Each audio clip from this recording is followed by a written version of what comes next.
Chris Spedding, has left an indelible mark on the rock and roll landscape. With his iconic slicked-back hair and effortlessly cool demeanor, he's been a guitar virtuoso and a sought-after collaborator for decades. From playing with legends like Elton John and Paul McCartney to his own chart-topping hits, Spedding's signature sound blends rock, punk, and blues, captivating audiences worldwide. A true trailblazer, his fingers on the frets tell a story of innovation and passion, reminding us that true rock rebels are timeless. Well, first of all, welcome. How you doing? Are you staying safe and well and all that stuff? Oh yeah. The weather's nice here. I haven't got any of the horrible weather I keep going about in America. Oh Whereabouts man, are you? On the west coast?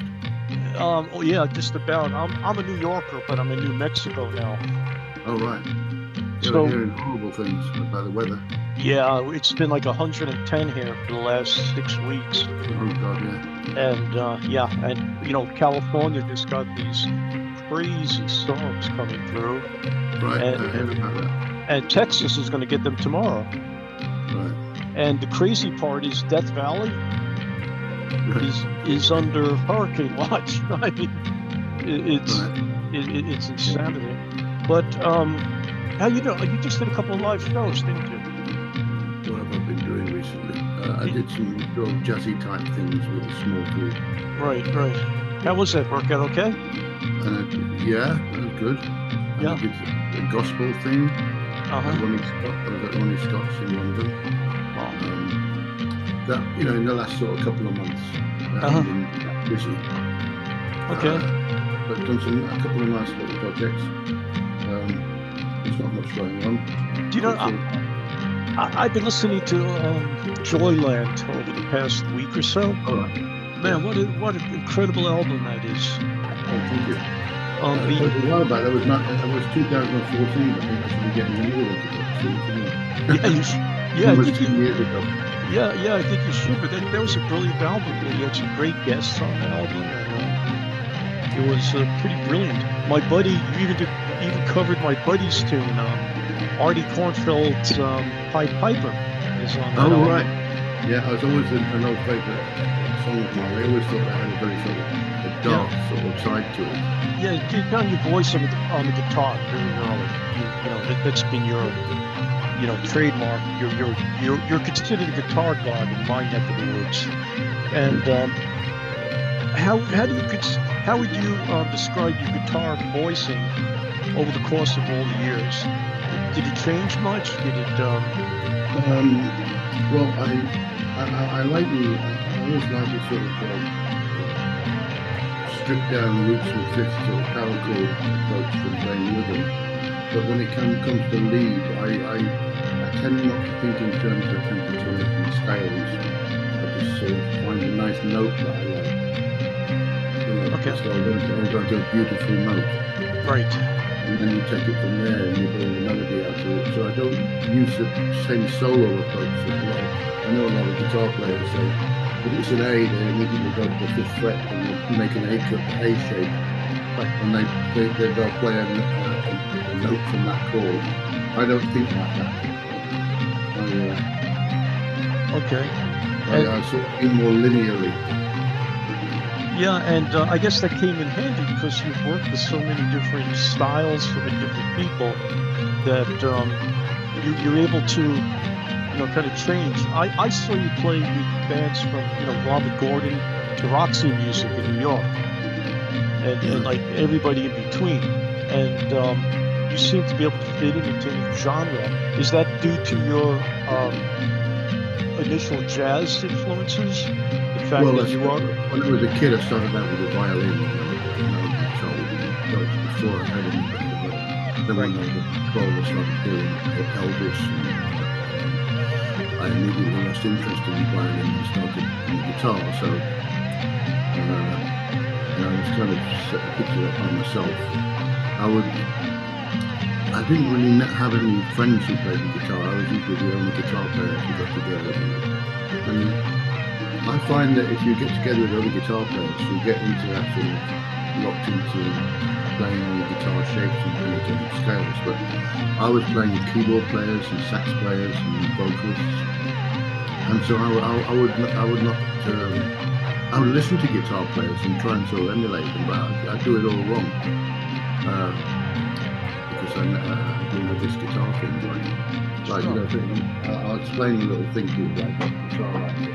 Okay. If I heard like Chuck Berry sing, I'd go like instead of right. I would go like yeah. That much later on, I'd realise, oh yeah, it's right under your fingers if you do it like that. Yeah, the second your second time around is how I would play it. You know, right. You know, yeah. Okay, so but that was all due to your jazz and violin background, because I know you came out of the box as a jazz player. Well, no, I started out, you know, there was the skiffle thing in Britain around 1956, the Beatles generation. I'm part of that generation, and we started off with that. They had a skiffle group, the Beatles, and then I had a skiffle group, and then gradually got into Elvis. And it wasn't when I decided to get serious about the guitar, when my parents got totally disgusted that I'd given up the violin. They sought out a dance band jazz musician in my Sheffield area, and they sent me to this guy, and he weaned me onto jazz. And I had a period in my teens of being very snobbish about like the Shadows and Adventures and James Burton and Scotty Moore and all that. Sure. And I got more into Barney Kessel and Charlie Christian and Wes Montgomery for a while. So so that's the story there. That's why I got this sort of eclectic sort of style, because in my formative years I wasn't really wedded to the rock and roll thing at all. Okay, now you actually are you've collaborated with some of the biggest, you know, artists out there, and you were kind of I think you were comfortable being the musical foundation for a lot of these bands. You did it gracefully. You did your job just amazing. I mean, you put Robert Gordon on the map. War of the Worlds, that iconic musical. That's you. Um, Things like the things you did with John Cale, with Elliot Murphy, with Garland Jeffries. You kind of kept those when you were working with them. You kept those bands, you kept those units pretty much in line. And how did you prefer being that person as with the opposed to Robert being Gordon thing, I was happy to work with a guy who was a great singer, so that he could take care of the singing and I would take care of the guitar playing. I enjoyed that. I enjoyed it. Same with Brian Ferry. I'm not the front guy. I'm the sort of grey eminence in the back, you know, sort of putting this few things in here and there. I do enjoy that. There's less pressure, there's less sort of responsibility, and I find it very conducive to playing good music. By my own stuff, I'm kind of limited by my vocal chops and by the songwriting. So I it's all right, you know. So you preferred being the musical director, quote unquote. Well, it's not really musical director. It's just well, you know what I'm. Yeah, you know. Yeah, the backbone of the band. Well, in the case of the Robert Gordon band, that's true. Yeah, but Brian Ferry as a musical director, and I take orders from him. No, I know, but even on the solo albums that Brian did, you know, the early solo albums, you had a key part in those albums. You know, these foolish things. The albums that came out after that, you were an integral part of that.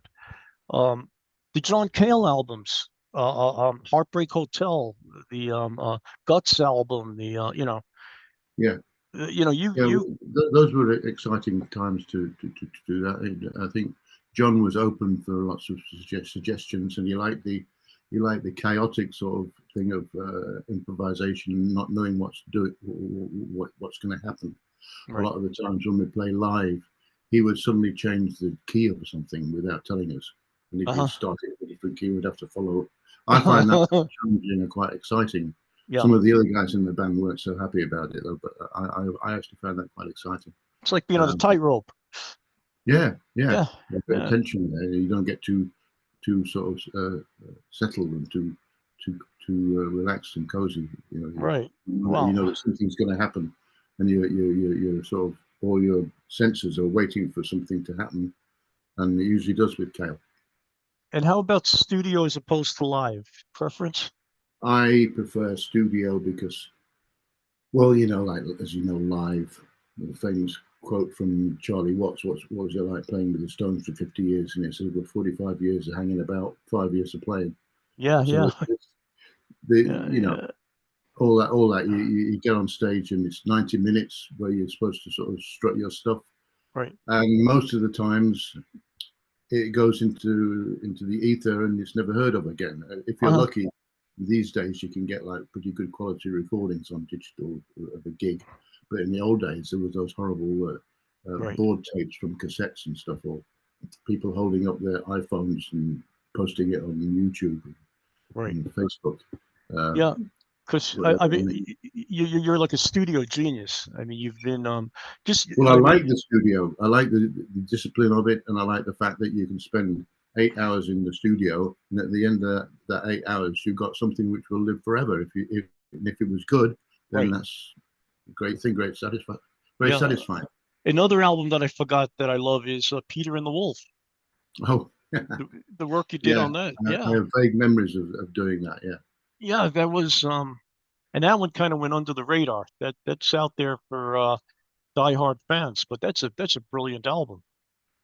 I Um, haven't really heard that for a long time. All I can yeah. remember is that said, "Well, Chris, you're the duck." So I said, "Oh, can I use the wah then?" And he said, "Sure." That Yeah, was about the end of my creative input, that's all apart right. The from duck. Yep. playing the right notes. So you've been able to merge rock and jazz into all the work that you've done together. Um, you have a structured part of your playing, and then the improvised stuff that you do. Is it hard to meld them together? Is it hard to keep the two worlds? Well, sometimes it works, sometimes it doesn't. It's like that's the jazz ethic. You do your best, you try and throw it all into the pot and see what works. When it works well, it works well. And I can at least bring all those elements into what I do. Um, uh, and I enjoy doing that. Okay, and some of your jazz work is just incredible. The stuff you've done with Ian Carr and that stuff is brilliant. That first Nucleus album, Elastic Rock, I like that. Yeah, That's great. a different sound for what I usually. Yep. It's a different Chris Spedding on that And, album. and before I forget, didn't you do a recent Sharks revival? Uh, in the last 10 years, we've been trying to do that. I don't think we'll play alive again. Um, Okay. but I think that Steve Parsons is working on a movie, a documentary, where there's some live footage. And I think the last time we played live, or the last period where there was live gigs recorded, we got a live album called Sharks Live at the Lexington. There's a club in London called the Lexington. So Hmm. that might come out to coincide with the movie, the documentary. It's not really a movie. Okay. So there is some more stuff coming out from the Sharks, but it won't be live. It'll Oh, be okay. film and live gig. Okay. Because the Sharks were ahead of their time. They were, that was pre-punk pretty much, Yeah, it was. It was a mixture of stuff. We were Yeah. trying to sort of keep alive the sort of free ethic of being a white, blue-eyed soul band, Uh-huh. because Andy Fraser was our first original bass player, and we tried to keep that going, but it didn't really click with the public in the same way that Bad Company did, Hmm. and other bands with the same ethic. We tried to do that, tried to be true to that, which not really that commercial now. Okay. It's all popular.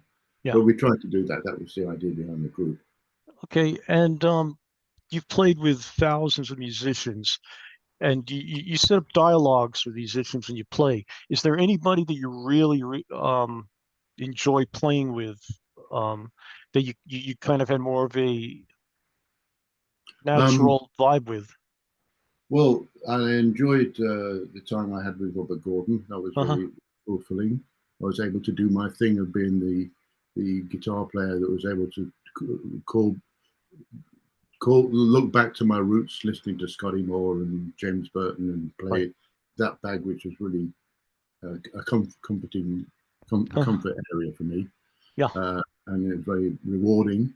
And I enjoyed the more sort of creative art rock stuff that I did with Brian Ferry. Um, How about and how about players though? I mean, you played with oh, guys like you played with Andy McKay, Manzanera. You played with, anybody in particular that well, I like good drummers like Andy Newmark, Clem Catini, uh-huh. Anton Fig. I'm very big on good drummers and good bass players. Tony Garnier, um, Andy Fraser. Um, I got one who, for you. Let's see if you remember this one. Michael Shreve. oh yeah, Michael Shreve, great drummer. Yeah, well, we did that demo for the band that we. It was very short lived. We only Yes. really played in the studio, but I Yeah. enjoyed working with him. I'd like to work with him again, actually. Yes, But you and Michael Shreve and Robert Gordon. that's right. Yeah, Yeah, yeah. yeah.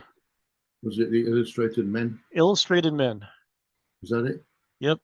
There were a few names knocking about. I don't know what we are Yep. finding. Illustrated Men. That's it. I know that because Robert had some tattoos, which was before the age of Uh-huh. everybody having a tattoo. Yeah, yeah, yeah, yeah. And He wanted his wife beater so he could see all his tats. yeah, you guys look great together. You all had great haircuts. It was Oh, a great time for hair. well, that was what, the 80s, the late 80s. Yeah, Yeah, mid to we late were kind of 80s. in our prime then. Yeah, Yeah, yeah, yeah, before yeah. the work set in. Yeah, yeah. Real interesting. The demo video is great. It's incredible. Anyway, Yeah, we did a cover of Iggy Pop's song. It's uh, quite a lot. creative block. Did it ever hit you? What? Sorry, Creative block. You've been any? creative block. Yeah. Yeah, from time. I think I'm going through one now. I tend to not want to write anything or do anything until a record company's saying, "Hey, we paid you this advance. Where's Okay. your? You said you were going to bring this project out. Where is it? You know." So then I find that I would have the incentive to write something, but I'm going through a period of uh, like when you're a farmer, you let the field go fallow. Hopefully, all the nutrients will get Uh-huh. in the field, and you'll be able to grow something again. I'm Okay. sort of in that period. I'm in a fallow period now, What where I if know you? I know that when I want to write something, something will pop out. Right. But I don't write all the time. Now, if you have to do an album now, what kind of what vein of music would it be in? Would it be blues? Would it be rock? Would it be? Well, Americana would be the thing. Yeah. It's based on American music, on folk music, gospel, rock, R&B. I tend to So think that the rock and roll has become a bit sort of passe now. yes. You know, and it's played out. You know, I saw something on the TV the other day that was 50 years of hip hop. So I Yeah. was, Right. what? Hip hop's been around for 50 years. Where have I been? Yeah. Yeah. Exactly. I saw that too. you Yeah, I was know, watching that as well. so it's like an old man's music now, rock and roll. You know, we can't keep on playing this thinking we're keeping a flag flying for rock and roll. Yeah. We've got to move on. Yeah. That's what I Yeah. think. Yeah. No, And rock. we still use roots music instead of Americana. You could say roots music. You know, like Sure. uh, And yeah. and you What caused rock and roll in the first place? It was amalgamation of all types of roots music. But we can still do that, but we don't need to call it rock and roll anymore. We can just right. find a Yeah. new word for it. Okay. A genre that has a bit of a bad rep, but is actually saves you every now and then is pop music. Yes. Something like all the best disco was pop music, like Donna Summer and Sure. Gloria Gaynor and all the best stuff. It's just great pop music. And all the Yeah. best Elvis tunes were great pop music. Beatles. And the Beatles were great pop music. Beatles were pop music. Yeah. Yeah, Um. they weren't too worried unless if it didn't fit into the sort of Yeah. Muddy Waters, Howling Wolf thing. Yeah. They weren't too bothered about that. It was Right. just great songs. Yes. A great Yeah. song played convincingly, And let's forget about labels. And so, some of your greatest tunes were covers of pop music. Well, yeah, I like, some writers. I think John Lennon is a good example. If he gets really falls in love with a song, he'll write a song that's like it. Yes. I would just say, oh no, I'm just going to do that song. I'm going to Yeah. do it how I want to do it, and I'll try and find a different angle Yeah. on it. So I I do mean, interpretation. I'm not like everybody else is a great cover. Right. You did Crying Game is a Yeah. classic. A Right. classic. You know, we spoke about the Pied Piper a little earlier, another great pop tune. Right. You know, and yeah, you always able to translate them into a Chris Spedding number. So when you play live as opposed to the studio, I know you prefer the studio. Is there a different mindset? You know, the studio, you tend to be more conservative, and studio and live is more wild. Is that a just a natural Um, thing? well, I think if that's how you see it, then I can see why. Uh, in the studio, we sort of it's concentration, trying to get everything right, try and sort of get the essence of the song out there, uh, try and do the song justice. When we get to live, then there's a whole, we've got to put on a show, we've got to be entertaining, we've got to be exciting. So there's a whole different set of goals Right. from live in the studio. But the entire playing thing is different. You know, when you know, it's a whole different Yeah, uh, I found that in the studio you can do the rhythm track and then you put some lead licks in and do a solo. You might have three guitar parts, but right, there's just one guitar player live, so you have to figure out a way of combining all these different elements of your guitar part in one guitar part and making it work. And usually I find that when I've done that, playing live, I think, well, why couldn't I have thought of that composite guitar part in the first place? It would have made the recording so much cleaner. right. But it's a process, you know. It's Sure. a process. Okay. And do you do any type of you know, not meditation per se, but guitar meditation or a any type of mindful practice to get creative on the guitar? Do you have any rituals or practices that help you get deeper and deeper into it? Um, uh, You know, besides exercising, you know, that kind of thing. I don't. I hardly ever practice. I don't practice. I did all that when I was learning when I was a teenager to sort of learn scales and technique and stuff. So I find myself when you mention the word meditation and guitar meditation, what I find myself doing if I have a job to do, like at home when somebody sends me a backing track, I'll have it in my head. I'll be lying in bed and I'll work out my guitar part mentally, what I'm going to do, what notes I'm going to Okay. play, and then go into the studio and do it. Wow. Um, Instead of messing around with when you get very limited when you pick up the guitar and work out. It's much better if you're away from that. The music's going through your head, and you think, now, what do you want to hear from that guitar? And then it will come to you. And, I see. I think I know how to do that. And you go and pick up the guitar and you do it. So uh, I never really thought about that before. But since you mentioned I think that's a meditative technique. So that's your I meditation technique, yeah? don't think many people will do that. You know, you think if I'm with a student, I don't do much teaching, but if somebody says I'm a bit of a loss when it comes to playing a solo, Right, what do I do? So I said, well, forget the chords. Just you've got a tone in the beautiful note in your head. Find that note, go right to it on the guitar, and then you can build a solo out of that. But make it something that you can sing. Sing it in your head before you play it on the guitar. You won't always get the right notes. You might sort of be totally off, but at right, least it's coming from a good place.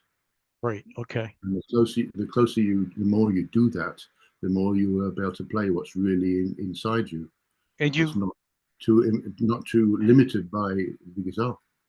and you're giving lessons now. No, Oh, Les gave a lesson about 10 years ago. okay. Guy I wanted to learn how to play jazz.